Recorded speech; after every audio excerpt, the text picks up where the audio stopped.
Voilà.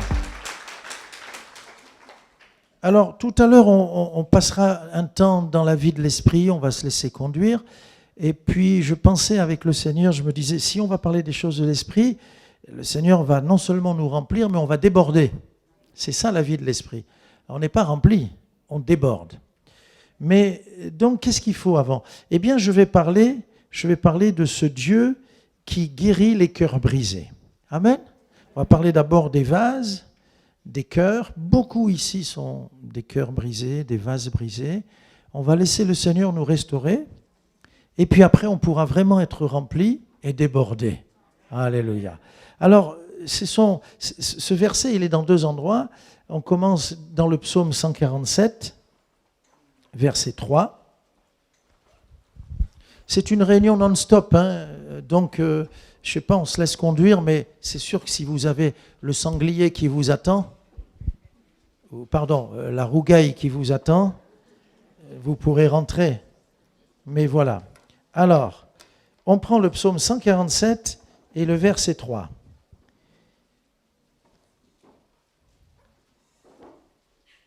Il est question de l'Éternel, et il est dit ceci, c'est extraordinaire. Il guérit ceux qui ont le cœur, dites-le avec moi, brisé. Et il pense leurs blessures. Amen. Nous avons un Dieu formidable. Il guérit ceux qui ont le cœur brisé. Un jour, dans un service après-vente, quelqu'un avait placardé ceci, l'annonce suivante. Ici, on répare tout, sauf les cœurs brisés. Et c'est vrai. Qui peut réparer un cœur brisé ? Personne, si ce n'est le Seigneur. Personne. Et comme on va ouvrir la parole de Dieu, on va permettre au Seigneur de guérir les cœurs brisés. Et quand nos cœurs sont guéris, c'est comme un vase, on a colmaté toutes les brèches, alors le Saint-Esprit peut venir, il peut être abondant, il peut jaillir. Alléluia. Donc je vais m'adresser à vous et même à moi, parce qu'un cœur est si facilement brisé, n'est-ce pas ? Et certains vivent depuis longtemps avec cette souffrance. Parfois, la douleur du passé, on croit, parce que le temps est là, et on croit que le temps arrive à effacer, en tout cas le souvenir, mais il suffit d'un événement, il suffit d'une image, il suffit d'une parole pour que des choses enfouies depuis des années ressortent à ce moment-là. C'est pas vrai ? C'est comme ça. Une jeune femme est mariée depuis 5 ans, et tout à coup, parce qu'il se passe quelque chose à la maison, quelque chose du passé ressurgit. Et là, elle devient pratiquement folle, quelque chose qu'elle pensait avoir réglé, mais elle l'avait surtout oublié. Mais on peut oublier les choses, mais les choses subsistent. Vous êtes d'accord ?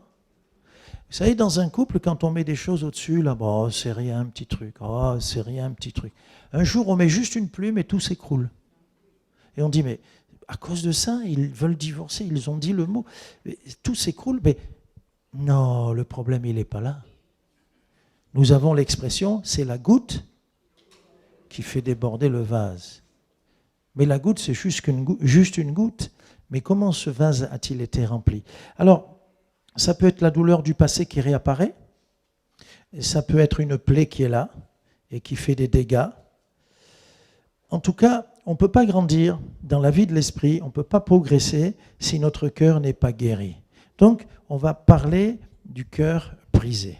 On va voir dans plusieurs directions, je ne sais pas combien, j'en ai 9 là, je ne sais pas si je vais les prendre les 9, mais on va voir dans des directions comment le Seigneur, qui est le médecin de l'âme, qui est venu nous délivrer du péché, qui est venu guérir et panser nos blessures, comment le Seigneur veut s'adresser à nous pour nous faire du bien. Et quand le cœur est guéri, on marche bien, on est léger, on court, il n'y a pas de problème. On nous tire toutes les flèches empoisonnées, on est heureux. Alléluia. Vous vous rappelez, quand nous nous sommes convertis, on marchait sur la tête. Tout le monde. On embrassait tout le monde. Moi, je me rappelle, je voyais le pasteur, quand il prêchait, je le regardais, je dis, il est beau. Je voyais sa femme avec son petit chapeau. Je regarde si Karen, elle a un petit chapeau. Non. Tu le mets de temps en temps ? Non. Je la voyais avec son petit chapeau. Qu'elle est belle. C'est pas vrai? On était heureux. Et c'est ce cœur d'enfant qu'on doit retrouver. Alors, il guérit le cœur brisé. Premièrement, un grand titre, et dedans il y aura 3 catégories. Les meurtrissures ou les souffrances dans une famille. Le cœur brisé, les meurtrissures. Alors, par exemple, dans la famille, les enfants ou les parents qui ont un cœur déçu. Nous avons Ésaü, les mauvais choix qu'il fait. 2 mariages ratés, Genèse 26, 34. Ésaü, âgé de 40 ans, prit pour femme Judith, fils de Béhéri, le Héthien, et Basmath, fille d'Élon, le Héthien. Elles furent un sujet d'amertume pour le cœur d'Isaac et de Rebecca. Isaac, Rebecca ont eu des jumeaux, et Ésaü a été pour les parents vraiment quelqu'un qui a une cause de souffrance. Je suis sûr qu'il y a des parents qui ont le cœur brisé à cause de leurs enfants. L'enfant n'est pas ici aujourd'hui. L'enfant, il est dans ses péchés. L'enfant, il a mal tourné et ton cœur est brisé. En tout cas, c'était le cas de ce couple formidable, ce couple extraordinaire, Isaac et Rebecca, le beau mariage dans la Genèse au chapitre 24. Et puis, comme exemple encore, d'autres jeunes, d'autres fils, les mauvaises mœurs des fils d'Éphraïm. Éphraïm, il avait des enfants, c'était juste des voleurs de bétail. On peut dire des coquins, des voleurs. Et voici ce qui leur est arrivé. 1 Chronique, chapitre 7. Les hommes de Gath, nés dans le pays, les tuèrent, parce qu'ils étaient descendus pour prendre leurs troupeaux. Éphraïm, leur père, fut longtemps dans le deuil, et ses frères vinrent pour le consoler. Alors, j'aimerais dire ceci. Il y a des parents ou même des grands-parents. Nous avons, nous, à l'église, une mamie qui pleure et qui pleure. Elle prie, mais elle pleure. Elle pleure, mais elle prie. Sa prière, ce sont des larmes. Je lui dis, mamie, ça fait rien, continue à pleurer. Elle dit, je pleure pour mes petits-enfants. Ils étaient là. Ils ont tout entendu. Ils ont été à l'école du dimanche. C'est beau ce qui se passe à l'école du dimanche, vous ne croyez pas? On leur lance des perles. Et elle est là et elle pleure. Et j'aimerais dire à la mamie qui est ici, mamie, papi, c'est drôle, on a plus de mamie que de papi. Mais mamie, Dieu entend tes larmes. Les larmes, elles ont un langage extraordinaire pour le Seigneur. Chaque larme qui tombe, Dieu connaît, Dieu comprend. Il sait ce que ça veut dire. Alors je te dirais, continue à pleurer, mais laisse le Seigneur guérir ton cœur. Parce que cette mamie dont je parle chez nous, à Philadelphia, elle pleure, mais en même temps, elle accompagne de joie. Le Seigneur nous dit qu'en toute chose, dans nos prières, il faut avoir des sujets de reconnaissance. Et elle bénit le Seigneur parce qu'elle dit, ils ont entendu, la semence est dans leur cœur et je continue à prier. Pour vous dire jusqu'où est allée sa souffrance, il y a des jeunes qui viennent chanter, il y a un groupe, et puis il y a un jeune qui les accompagne, un musicien, et je lui dis, t'as prévenu ta grand-mère? Il me dit non. Je lui dis, mais tu es fou, tu viens ici et tu... Appelle-la. Il l'appelle, elle vient à la réunion, parce qu'ils étaient venus dans l'après-midi répéter, elle a le temps de venir à la réunion. Et elle me dit, il est là mon petit-fils, mais je ne me rappelle même plus son visage. Il est parti, je ne l'ai plus vu, il avait 2-3 ans, je ne sais plus c'est qui, j'ai honte. Mais je lui dis, mais tu n'as pas à avoir honte, tu pries tous les jours pour lui. Elle me dit, oui. Je lui dis, non, tu n'as pas à avoir honte. Alors je la prends comme ça, je lui dis, tu vois, celui qui est là, derrière l'autre, là, ça, c'est lui. Elle y va, elle ne le connaissait pas, elle se jette dans ses bras et elle pleure. Ça, c'est beau, hein. Dieu guérit le cœur brisé. Et le cœur brisé ici, les meurtrissures dans la famille, et il y en a, le cœur qui a été déçu. Voilà.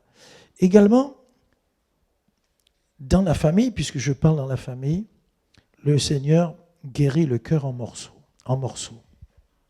Il y a le cœur, les déceptions, il y a le cœur en morceaux, en 1000 morceaux. Et là, je pense à l'orphelin, au veuf ou à la veuve. Je pense à ceux qui ont perdu quelqu'un. Et dans notre Église, pour ça que j'ai écrit le livre « Face aux épreuves de la vie », nous avons des hommes, nous avons des femmes qui sont devenus veufs tout jeunes, à 40 ans. À 40 ans, c'est jeune ou pas? Terrible.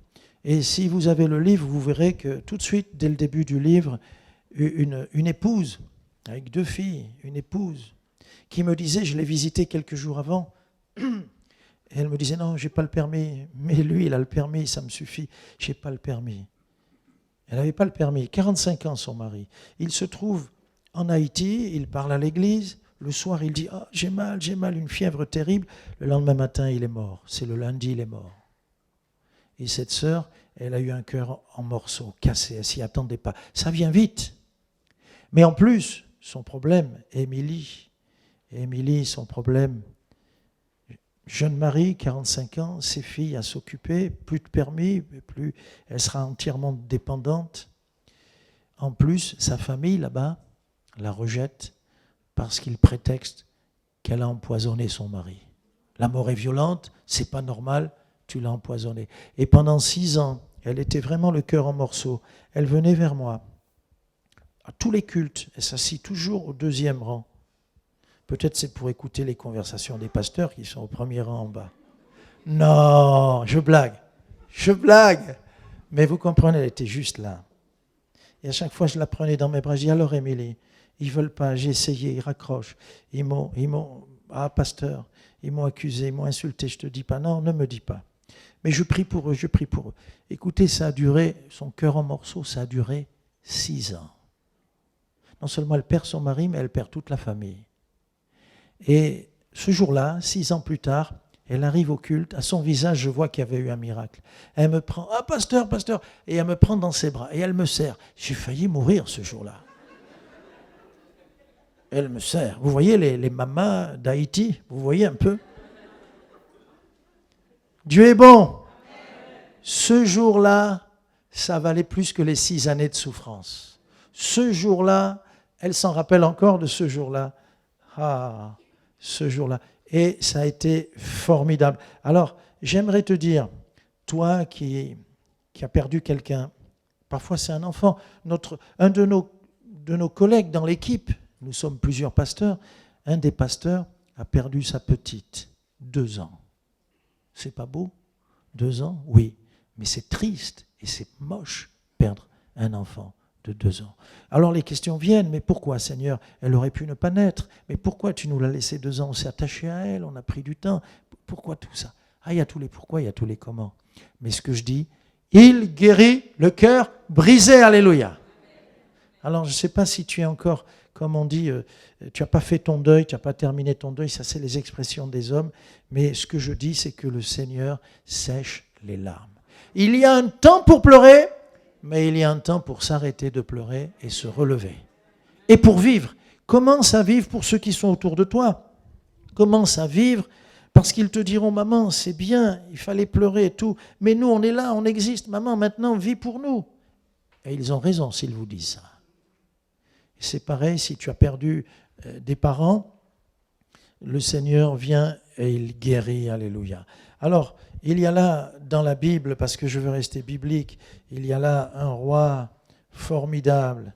Pourtant, son fils a fait des bêtises. Son fils veut même le tuer. Fils rebelle, fils meurtrier, Absalom, qui veut tuer son père. Écoutez, notez la référence. 2 Samuel 18, verset 33. 2 Samuel 18, verset 33. Quand on vient lui annoncer le décès de son fils, le roi, saisi d'émotion, monta dans la chambre au-dessus de la porte et pleura. Il disait en marchant, « Mon fils, Absalom, mon fils Absalom, que ne suis-je mort à ta place? Absalom, mon fils, mon fils. » Terrible ça. Mais pourtant, il aurait pu dire, « Merci Seigneur, tu me fais justice. » Non, c'est son fils. « Merci Seigneur, il voulait ma mort et j'ai dû fuir comme un malpropre. » Eh bien, Seigneur, merci, enfin tu rétablis la vérité. Non plus. On lui annonce la nouvelle et au lieu de se réjouir de la mort de son ennemi, parce qu'il était devenu son ennemi, il se met à marcher dans son palais et à crier, mon fils, Absalom, Absalom, j'aurais dû prendre ta place, j'aurais voulu mourir à ta place. » Et ce jour-là, malgré cette nouvelle très dure, le Saint-Esprit vient sur le cœur de David. Pourtant, il était inconsolable. Pourtant, c'est celui qui est sorti de ses entrailles. Un jour, il a dit, celui qui est sorti de mes entrailles en veut à ma vie. Mais cet homme a été guéri. Et là, je te dis de la part du Seigneur que tu dois être guéri parce qu'il est venu en disant « Je guéris les cœurs brisés. » Amen. Alléluia. Gloire à Dieu. Et ça, c'est possible. Aucun homme ne peut le faire. Aucun discours dans les enterrements. Des fois, il y a des enterrements qui sont terribles, très durs, parce que ça fend le cœur. Il n'y a aucune parole d'homme. Ça ne peut se faire que par la puissance du Saint-Esprit qui vient comme de l'huile pour guérir le cœur brisé. Alors prends la guérison, prends la victoire ce matin et tu te mettras à chanter un nouveau cantique. Je veux que sur ta vie, un nouveau jour se lève et que tu puisses chanter un cantique. Tu diras le deuil c'est derrière, c'est passé. Le Seigneur m'a guéri de toutes mes souffrances, de toutes mes douleurs. Maintenant je chanterai, ma vie sera un hymne en son honneur et tu t'occuperas des vivants qui sont autour de toi. Amen. Le message est clair? Vous l'avez reçu? Alors on le met en pratique. On se lève, on prend une attitude de foi et on est vainqueur. Amen. Toujours dans les meurtrissures, dans la famille, toujours dans ces choses-là, le couple sans enfant. Ah, le couple sans enfant. Alors eux, c'est une souffrance, et il y en a plus qu'on ne le pense. Il y a une souffrance, parce que j'appelle ça le cœur qui est comme courbé. Anne, c'est une femme dans 1 Samuel, au chapitre 1er, qui vivait le cœur courbé. Elle peut dire, comme le psaume 42, comme dit Corée, « Mes larmes sont ma nourriture jour et nuit ». Voilà. J'ai connu un couple, ils se sont mariés, ils ont déjà acheté toute la layette, ils ont préparé la chambre tapissée, ils ont peint, ils ont acheté le lit, enfin, tout pour un enfant qui ne venait jamais et qui n'est jamais venu. C'est terrible ça. J'appelle ça le cœur courbé parce que cette femme stérile qui n'enfante pas, c'est Anne, et on la sent, elle marche, elle a ce poids, elle a cette charge. Elle n'a pas d'enfant. Elle désire un enfant. Et je suis convaincu qu'il y a même des jeunes filles célibataires qui ont ce désir de procréer, d'avoir un enfant. Je suis sûr, dans l'assistance, il y en a plusieurs. Eh bien, ce cœur qui est là, ce cœur que moi, dans ce cœur brisé, que j'appelle le cœur courbé, parce que c'est un poids, ça t'empêche d'avancer, ça t'empêche de marcher, ce cœur courbé, j'ai un message pour lui. Alléluia, pour ce cœur courbé. Amen. Il y a ce que Elkana a dit à Anne. Anne, pourquoi pleures-tu et ne manges-tu pas? Pourquoi ton cœur est-il attristé? Et alors, le mari dit à sa femme, est-ce que je ne vaux pas pour toi mieux que 10 fils? Amen. Si quand on annonce, et vous l'annoncez à l'écran, je vois que vous avez un écran, si quand on annonce la naissance d'un bébé, ça te fait mal au cœur. Si même jeune fille, quand il y a un mariage, ça te fait un petit pincement parce que c'est pas toi qui te maries, j'aimerais te dire, Dieu guérit le cœur brisé. Et même si tu veux aller plus loin, il faut d'abord que ton cœur soit brisé. Ensuite, que ton cœur soit guéri. Et après, tu pourras aller plus loin. Celui qui n'a pas eu le cœur brisé sera très dur, il ne comprendra pas les autres, il ne pourra pas manifester l'amour et la compassion. Mais rester le cœur brisé, c'est pas bon. Le Seigneur dit, je viens guérir ton cœur brisé. Il est le baume de Galaad. Et le Saint-Esprit, une des images du Saint-Esprit, un des symboles, c'est de l'huile pour adoucir, pour venir sur la plaie, pour nous guérir. Il est notre médecin, alléluia. Et tu seras complètement guéri. Quand tu pourras entendre qu'il y a un nouveau-né, tu diras qu'il est beau. Ou quand tu pourras venir à un mariage avec une très grande joie, alors que toi-même, tu es dans le célibat. Ne sois pas brisé à chaque mariage ou à chaque annonce d'un mariage, parce que le Seigneur guérit le cœur brisé. Je peux parler de ces choses-là, oui ou non?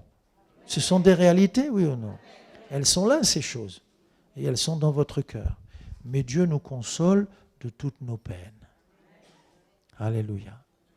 Tu as celle qui est mariée, elle ne peut pas avoir un enfant, elle est brisée. Mais tu as celle qui n'a pas de mari, elle est brisée. Alors de toute façon, il nous faut prendre la victoire.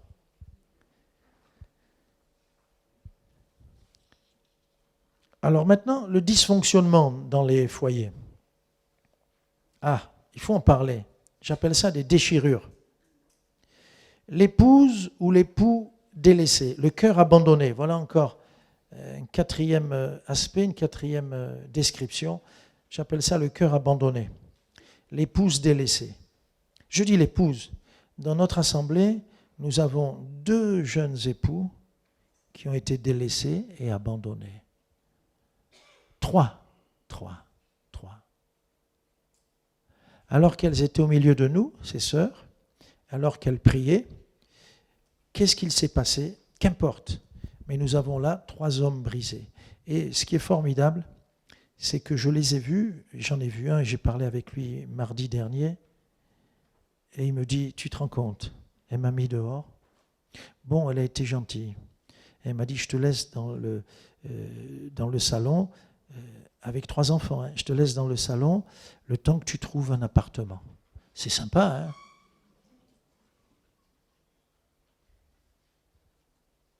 Il me dit, bon, mais je prie pour elle. Et puis, donc mardi, il me disait, j'ai trouvé un appartement, et pas loin de la maison, comme ça, je peux voir les enfants. Et comme ça, ils viennent me voir, et je suis très content. Et elle veut plus, c'est fini. Le divorce a été prononcé, c'est allé très vite. Eh bien, cet homme, si vous venez, vous avez beau le chercher, vous ne le trouverez pas, parce que le Seigneur Jésus a guéri son cœur abandonné, comment, qu'est-ce qu'on va dire, abandonné, voilà, le cœur délaissé, abandonné ou délaissé. Il peut y avoir la maltraitance, il peut y avoir la violence, oui, dans l'église, oui. Vous savez que nous, pasteurs, on ne peut rien dire, on est muet. Quand j'étais jeune dans le ministère, je disais aux gens, je suis muet comme une tombe, allez-y. Et aujourd'hui, je leur dis, je suis muet comme un cimetière, allez-y. D'ailleurs, des fois, on me dit des choses, j'oublie. C'est bien, quand je perds la mémoire, c'est très bien, ça rassure tout le monde. Et je vais mourir avec beaucoup de secrets, avec les secrets de tout le monde. Mais je peux vous dire que ces choses-là, elles sont aussi dans l'Église, hélas. Hélas. En France, en tout cas, les statistiques nous disent que c'est une moyenne, bien sûr.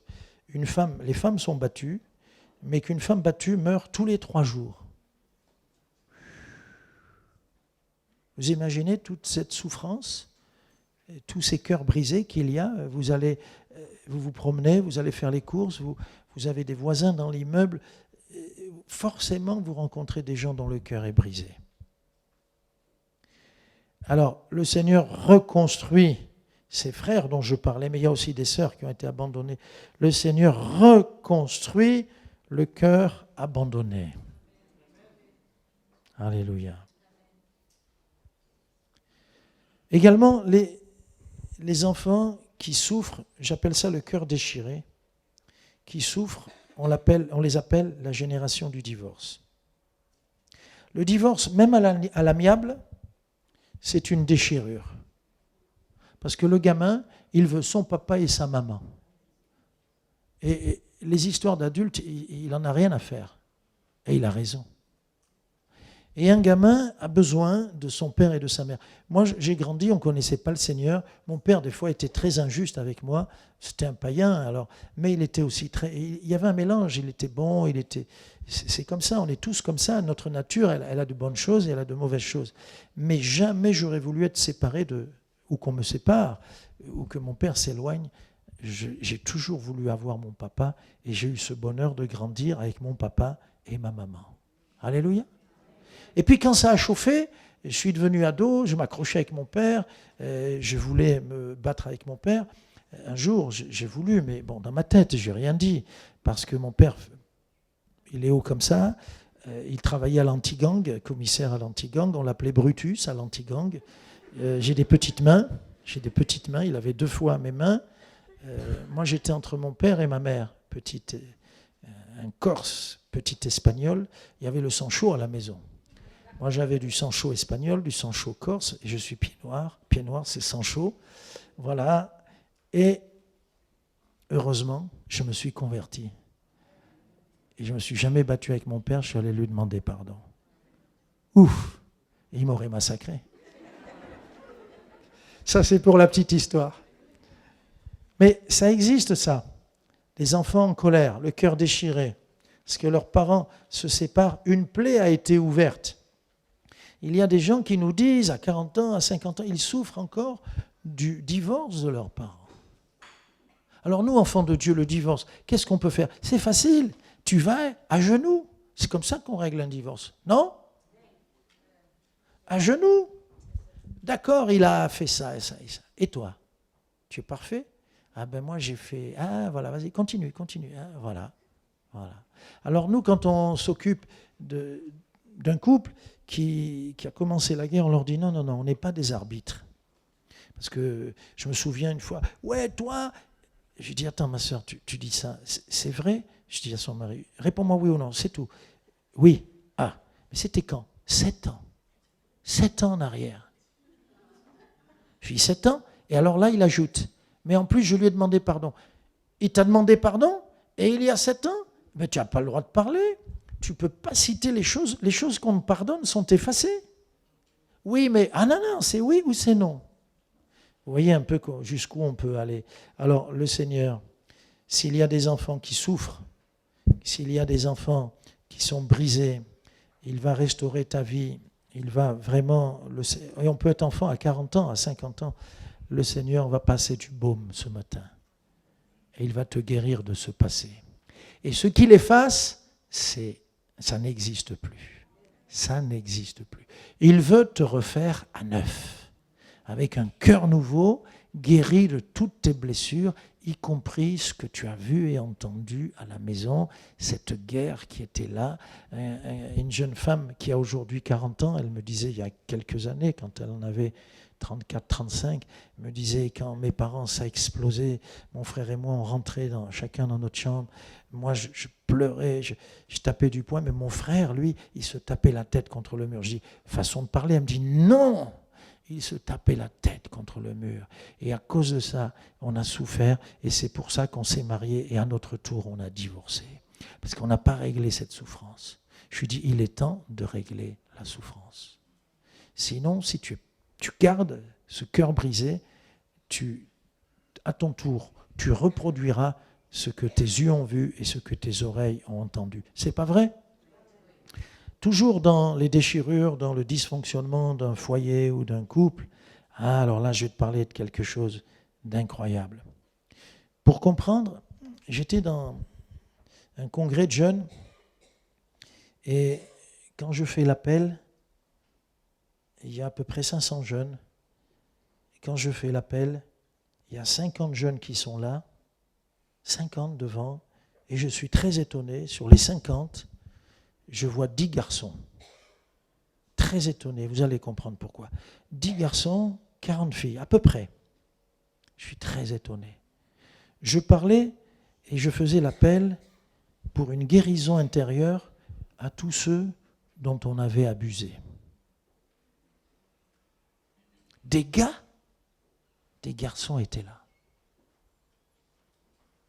Et je voudrais m'adresser à celui ou à celle dont on a abusé.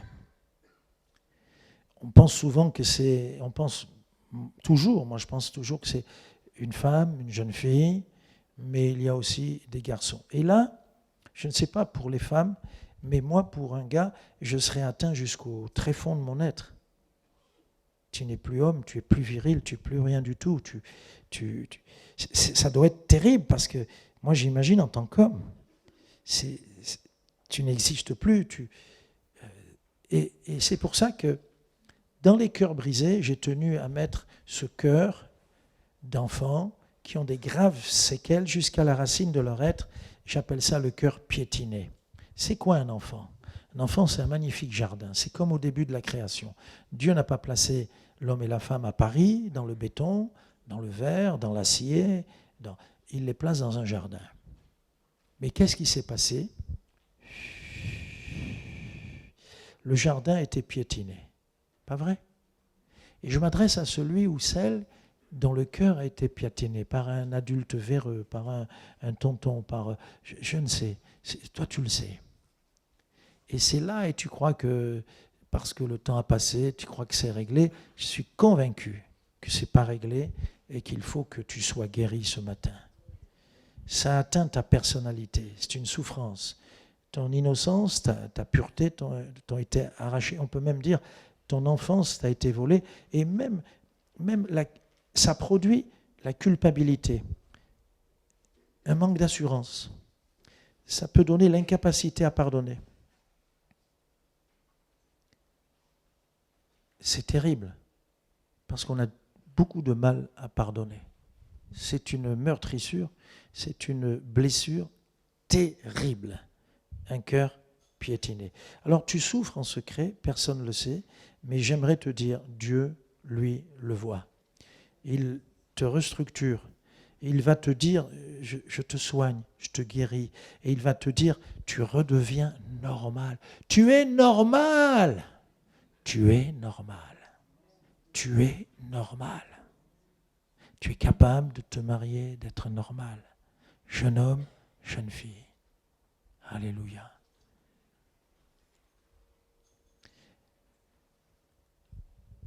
Ne crains pas, Ésaïe 54, car tu ne seras pas confondu.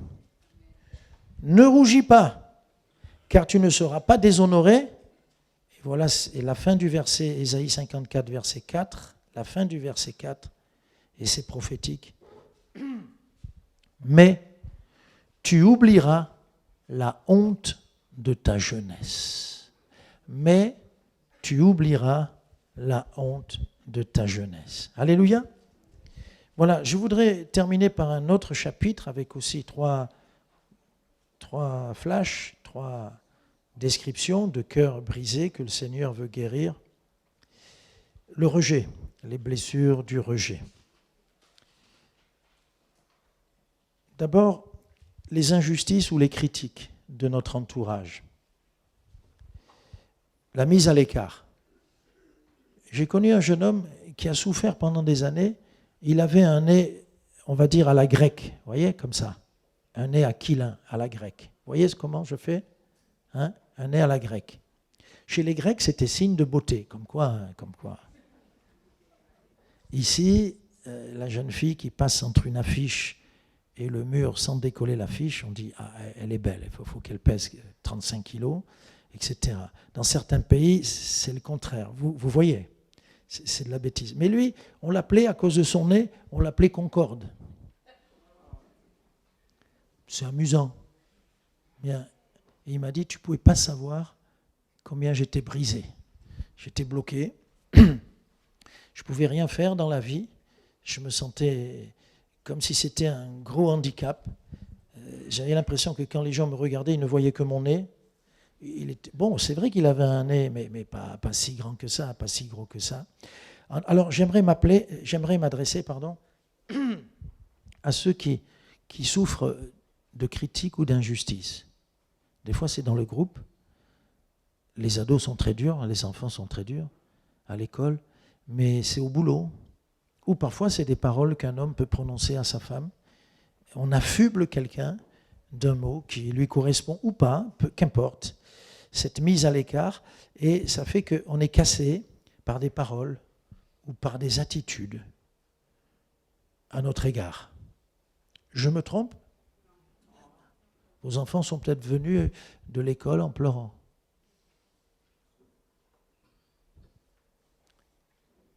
Eh bien, le Seigneur guérit. Alléluia. David, ou de décisions même qu'on prend à notre égard. On passe pour ce que l'on n'est pas. Dans une église, un homme, même deux hommes, et puis après toute l'église se sont dressés contre le pasteur, parce qu'il y a un de ces 2 hommes a vu le pasteur devant un autel. Il était avec une petite jeune toute blonde devant, et puis il est entré dans l'autel avec. Waouh! Il a dit ça, et puis après, voilà. Et le pasteur, il a dû quitter l'église, tout, ça a fait un scandale incroyable. Il a dit non. Bon, il a quitté l'église, Et quand je l'ai vu des années après, dans une autre église, mais quand je l'ai vu, il me dit, j'ai dit non, c'est pas possible, c'est pas moi. J'ai cru qu'il mentait. Puis après, je me suis rappelé, mais des années après, je me suis rappelé que ma fille, ma grande, qui était dans une autre ville, elle était venue me voir, et elle était en tailleur, c'est vrai, elle était mignonne, elle était blonde, toute mignonne, tout ça. Je l'attendais, on est entré boire un chocolat chaud, quelque chose comme ça, on est entré, mais ce qu'il n'avait pas vu, c'est qu'au-dessus du bar, c'était écrit « hôtel ». Et tout est parti de là. Ça va vite, hein? Alors sûrement que quelques-uns peuvent dire « Pasteur, moi j'étais accusé de vol au travail ». Ou moi, ceci, cela, ou moi. Alors, que dit David? Psaume 69, verset 11. Je verse des larmes. Verset 12. Je suis l'objet de leur sarcasme. Verset 13. Ceux qui sont assis à la porte parlent de moi. Verset 20. Tu connais mon opprobre. Le mot opprobre, au masculin, ça signifie la honte. Ma honte, mon ignominie sont des termes synonymes. Tous mes adversaires sont devant toi. Verset 21, l'opprobre me brise le cœur et je suis malade. J'attends de la pitié, mais en vain. Des consolateurs et je n'en trouve aucun. Alors ça peut être la jalousie sur le lieu de travail, la mise à l'écart dans ta famille, comme je le disais en commençant tout à l'heure avec cette sœur Émilie de Haïti qui a été rejetée pendant 6 ans, qu'importe. Mais ce que je peux dire, c'est que ce sont des réalités, ces choses-là. Et toi qui souffres de l'injustice, de la calomnie qui a été rejetée par ta famille, sache que le Seigneur ne te rejette pas. Je vais même vous dire, je vais plus loin, même coupable, le Seigneur ne nous rejette pas. La femme pécheresse, elle est pécheresse, elle pleure aux pieds du Maître. Et Simon, en lui-même, il dit, oh, mais Jésus, mais il se dit Dieu, mais il n'est même pas prophète. Il ne peut pas être Dieu, mais il n'est même pas prophète. Parce que s'il était prophète, il saurait qui est cette femme. C'est une femme de mauvaise vie. Et Jésus aurait pu dire, femme, non, ne me touche pas. Moi, je suis Dieu, je suis pur, tu es impur. Repens-toi d'abord, et après on verra. Non. Et en plus, cette femme, elle pleure. Et elle essuie les pieds de Jésus avec ses cheveux. Les cheveux qui sont un signe pour attirer les hommes, pour faire de l'argent avec les cheveux. Et puis, elle va répandre du parfum. Mais avec quel argent a-t-elle acheté ce parfum? Ça peut aller très loin, notre réflexion. Mais Jésus l'aime. Jésus voit son cœur. Jésus voit son cœur. C'est incroyable. Alors, donc, j'aimerais dire ceci. C'est que le Seigneur nous accueille. Vous connaissez cette parole de David, psaume 27, verset 1. « Mon père et ma mère m'abandonnent, mais l'Éternel me recueillera. » Ah, tu peux le dire, mon père, ma mère m'abandonnent, mes amis m'ont trahi, on se moque de moi, je suis même tout seul, mais le Seigneur m'accueille. Ça, c'est David qui le dit. Et puis il y a aussi dans Ésaïe 49, verset 15, tout le monde connaît ce verset, « Une femme oublie-t-elle l'enfant qu'elle allait? N'a-t-elle pas pitié du fruit de ses entrailles? Quand elle l'oublierait, moi, dit l'Éternel, moi, je ne t'oublierai pas. » Alléluia. Laisse-toi prendre dans les bras du Seigneur. Viens pleurer dans ses bras. Ce qui compte, après, une fois que tu es dans ses bras, tu dis ce qui compte, c'est pas ce qu'il dit lui, c'est pas ce qu'il dit l'autre, c'est pas ma réputation, c'est pas ce dont on m'accuse. Ce qui compte, c'est ce que toi tu penses de moi. Et Seigneur, je vais te dire tout de suite ce que tu penses de moi. Je suis pécheur. Pardonne-moi, je vaux rien. Et le Seigneur dit, je sais, tu n'es qu'une petite poussière, mais j'ai décidé de mettre l'éternité dans la poussière. J'ai décidé de mettre ma gloire dans ta poussière. J'ai décidé de mettre mon Saint-Esprit dans ce petit vase de terre ou de bois que tu es. Ton vase n'a aucune importance, mais ce qu'il contient a une très grande importance. Amen. Pour moi, m'approcher de Dieu, c'est mon bien, dit le psaume 73. Voilà. Alors, quand il y a les blessures du rejet, le cœur blessé par le rejet, le Seigneur te console. Et puis la déception sentimentale, le jeune homme est conduit, le cœur éteint, ça arrive souvent, que quand un jeune homme vient voir une jeune fille, il vient lui déclarer sa flamme, je leur dis aux filles, mais s'il vient et qu'il pense que tu es digne d'être son épouse, honore au moins sa demande. Ne lui dis pas, non mais tu t'es vu? Ou ne lui dis pas, retourne chez ta mère. Non plus. Il pense que tu es digne d'être son épouse, la mère de ses enfants. Tu lui dis gentiment, tu lui dis qu'il se trompe, tu lui dis que ce n'est pas le cas, tu lui dis que c'est sympa, mais voilà, etc. Mais comme on est dur, comme on est dur. Et donc, quand il y a une déception, ça pèse. Et on se promène, on avance dans la vie avec un cœur brisé. Et quand on a un cœur brisé, tout ce qu'on fait, on le fait de travers. Pourquoi dans nos services, nos serviteurs servent mal, souvent? Parce que le cœur n'a pas tout réglé devant le Seigneur. Parce qu'il y a des souffrances. Quelqu'un qui souffre. Moi, je connais une prof, une élève m'a dit, cette prof, c'était la prof la plus géniale, la meilleure qu'on avait, la plus géniale du lycée. Elle me dit, mais du jour au lendemain, c'était la plus méchante. Elle était dure, elle humiliait les élèves, elle les rabrouait, on ne pouvait plus lui demander un renseignement, un service. Oh. Eh bien, savez-vous ce que j'ai répondu à cette fille que je connaissais la prof. Et cette fille, je dis parce que du jour au lendemain, elle a appris que son mari demandait le divorce. Vous voyez la souffrance? Bon, alors ici, la déception sentimentale, eh bien, j'ai beaucoup de textes, mais je vais en prendre parmi tous ceux que j'ai, je vais prendre le psaume 102, verset 7. « Je ressemble au pélican du désert, je suis comme le chat-huant des ruines. » Verset 8, psaume 102, verset 8. « Je n'ai plus de sommeil, je suis comme l'oiseau solitaire sur un toit. » Je n'ai plus de sommeil, je suis comme l'oiseau solitaire sur un toit. Vous savez, un oiseau, s'il se trouve sur un toit, il est dehors. Il est battu par la pluie, frappé par le froid, le vent, la tempête. Il est aussi l'objet de la convoitise des prédateurs, les oiseaux de proie, ou les chats. Il n'y a pas beaucoup de chats à Paris. Mais quand vous allez à la campagne, les chats vont parfois sur les toits. Ils grimpent aussi aux arbres. Et donc, ce cri, je suis l'oiseau solitaire sur un toit. Alors que sous le toit, on est au chaud, on est protégé, il y a de la lumière. Enfin, on est fait pour être sous un toit. Et quand le Seigneur dit « j'étends mes ailes » et que le psalmiste répond « je me réfugie, je suis à l'ombre de tes ailes », les ailes de Dieu, c'est exactement le toit qui nous est nécessaire. Alors jette-toi, toi aussi, dans les bras du Seigneur. Il va combler le vide de ton cœur, il va remplir ce cœur, il va panser cette plaie. Ça ne sera même plus un souvenir. Parce que quand le Seigneur efface, je me répète là, quand le Seigneur efface, il efface complètement. Alléluia. Gloire à Dieu. Amen. Ecclésiaste chapitre 3, je l'ai dit tout à l'heure aussi, il y a un temps pour pleurer, mais il y a un temps pour rire.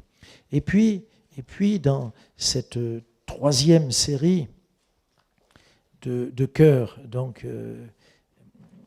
les blessures du rejet, il y a ce que j'appelle la force implacable de l'échec. L'échec, ça laisse un cœur torturé ou prisonnier, on est paralysé. L'échec nous amène à croire qu'on ne peut plus tenter. L'échec nous rend, comment on va dire, fragiles face à toute tentative d'action. L'échec nous paralyse. Mais quand on connaît le Seigneur, l'échec ne peut pas nous paralyser.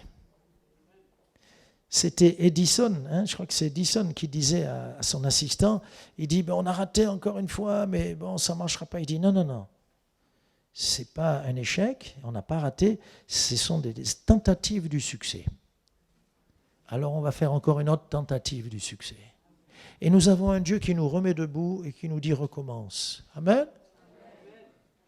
Nous avons un Dieu qui dit ne crains pas, je suis avec toi, tu vas y aller ce coup-ci et tu verras et je te donnerai la victoire.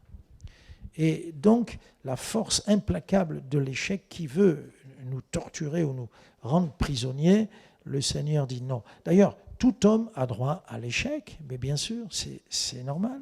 On a essayé. La souffrance ne vient pas de l'échec. Ce n'est pas l'échec qui nous fait souffrir, c'est notre réaction à l'échec. Vous me comprenez? L'échec, bon, j'ai raté, mais c'est ce que j'en fais de l'échec. Soit je me dis, bon ben là je vais faire plus attention, je vais recommencer, je vais mieux travailler, je vais plus prier, je vais tout préparer et je vais y aller. Donc je ne sais pas ce que tu as raté, mais le Seigneur te dit de ma part, recommence. Recommence. N'arrête pas. Ce n'est pas parce que la porte s'est fermée, Dieu des fois ferme une porte. Des fois il permet l'échec. Des fois il envoie lui-même l'échec. Parce que si on réussissait tout et tout de suite, on serait des monstres d'orgueil. Donc, reprends ton courage à deux mains. Et ce que tu as raté, tu vas le recommencer. Et quand tu vas réussir, tu ne diras pas j'ai réussi. Le Seigneur a réussi. Amen. Nous, on aimerait, nous les pasteurs, que l'Église se multiplie. On aimerait qu'il y ait plus d'églises que de bars à Paris. On aimerait même que chaque jour une église s'ouvre et chaque jour un bar se ferme. Ah, il y a la moitié qui est d'accord avec moi là. On va laisser quelques bars quand on a soif ou pour demander un renseignement. D'accord? Mais vous êtes d'accord? Chaque jour une église s'ouvre et chaque jour un bar se ferme. Ah, ça va. Alors l'échec, il faut en parler. Parce que Dieu est celui qui nous redonnera toujours une chance. Et même quand l'échec, c'est notre faute, parce qu'il y a des échecs qui nous dépassent, mais il y en a des fois, c'est notre faute.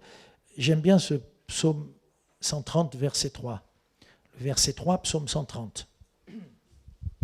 Si tu gardais le souvenir des iniquités, qui pourrait subsister? Quand j'apporte quelque chose qui a été douloureux, ma bêtise, mon mauvais choix, l'échec, à cause du péché, de mon péché, de ma responsabilité. Dieu, quand il efface, il ne garde même plus le souvenir de ce qu'il a effacé. Tellement il veut nous donner un nouveau chemin. Et il y a pour toi un nouveau jour qui se lève. Un nouveau chemin. Et quand Dieu a effacé, il a effacé. Je prends un petit peu de temps, je raconte une anecdote, c'est pas grave, on est non-stop, tu m'as dit. J'ai grandi je suis né et j'ai grandi au Maroc. Et à Marrakech, c'est la ville où il y a des millions d'oliviers, enfin je dis des millions, ou des centaines de milliers d'oliviers. J'allais à l'école qui s'appelait l'école des oliviers. Normal. Normal. Et à l'école des oliviers, à l'époque, on faisait la dictée. Non préparée. Parce qu'on était très bons, hein. Aujourd'hui, on les prépare, on leur donne les mots, ils apprennent les mots, puis après, ça y est, ils font la dictée, ils ont 20, 30, 40 fautes quand même. Non préparés. Et c'était l'époque où une faute, 5 points en moins. Vous vous rappelez? Non, pardon, 4 points en moins. 5 fautes, 0. Je me rappelle la phrase. 5 fautes, 0. Tu oublies la virgule, 1 point. Une faute de syntaxe, 4 points en moins. Alors, l'instituteur faisait la dictée, on était tous à notre place avec le cahier, mais il choisissait un volontaire. Enfin, un volontaire. Jamais il y avait de volontaire. Il voulait un volontaire, on était tous comme ça. Quand il disait « Regardez-moi dans les yeux », on ne regardait pas dans les yeux. Parce que souvent, le premier qui le regardait, « Bon, toi, allez au tableau. » Vous avez connu ça? Bon, il y a des bons là. Vous êtes bons en orthographe alors. Et quand le supplicié allait au tableau, c'était un tableau c'était plusieurs panneaux, plusieurs pans. Et donc, quand on écrivait, les copains ne pouvaient pas voir, on était là, et on faisait la dictée. Moi, je me rappelle que quand c'était mon tour, je suis petit, 1m73, c'est petit, j'avais 1 an d'avance, donc j'étais encore plus petit par rapport aux copains. Et je me rappelle qu'il y avait des briques pour les petits de la classe. Je montais sur les briques et je commençais la dictée. Et les élèves faisaient aussi leur dictée. Et puis il y avait un moment qui nous soulageait tous quand on entendait « point final ». Ah, vous avez connu ça aussi. Seulement, c'était un moment qui nous détendait tous, sauf le supplicié. parce que tout d'un coup, on entendait clac, clac, clac, clac. Le tableau exposait la dictée. Et l'instituteur allait chercher une craie, je ne vous dirai pas de quelle couleur. Ah, vous étiez à l'école des Oliviers avec moi? Ouais. Rouge. Alors je ne sais plus s'il soulignait ou s'il encerclait, mais quand on commençait à corriger au tableau, et tout le monde rigolait. Et je me souviens, quand c'était moi, ça rigolait, je faisais... Il ne fallait pas qu'il me voie l'instit, je faisais... C'est-à-dire, ça voulait dire, à la récré, tu vas voir. J'étais païen.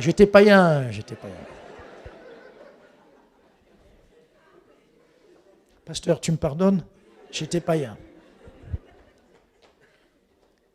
Mais tous ceux qui se moquaient, eux aussi... Ah oui, l'instituteur leur avait dit, changez de cahier avec votre voisin, prenez un stylo rouge. Et eux aussi faisaient comme ça. Mais il y avait un moment merveilleux, pas pour eux, pour moi, quand c'était moi, pour celui qui était au tableau. L'instituteur allait chercher une éponge. Waouh! Et qu'est-ce qu'il faisait? Il effaçait quoi?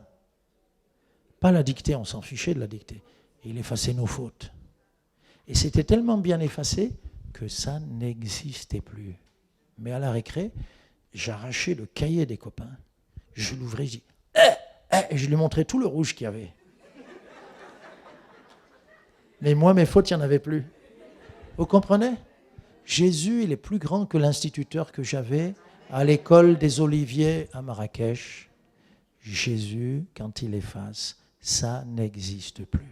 C'est pour ça que je peux te dire de la part du Seigneur qu'il guérit ce cœur brisé par l'échec ou par toutes les conséquences de tes mauvais choix et de tes bêtises et de ta folie. Il te guérit de ton péché et s'il se souvenait de nos iniquités, ici, personne, comme dit le psaume, personne ne pourrait subsister. On n'a pas un Seigneur formidable? Et donc ce matin, on est comme dans la salle de bain du Seigneur. On dit que nous les Français, parce qu'on est tous Français, vous êtes Parisiens, on est tous Français, on dit que l'endroit le plus formidable de la maison, c'est la cuisine. Ou la salle à manger. Non, c'est la salle de bain. Alléluia. Parce que quand tu ressors de la salle de bain, déjà moi quand je ressors de la salle de bain, je mets de l'eau de Cologne, tout ça, tout. Ma femme elle dit,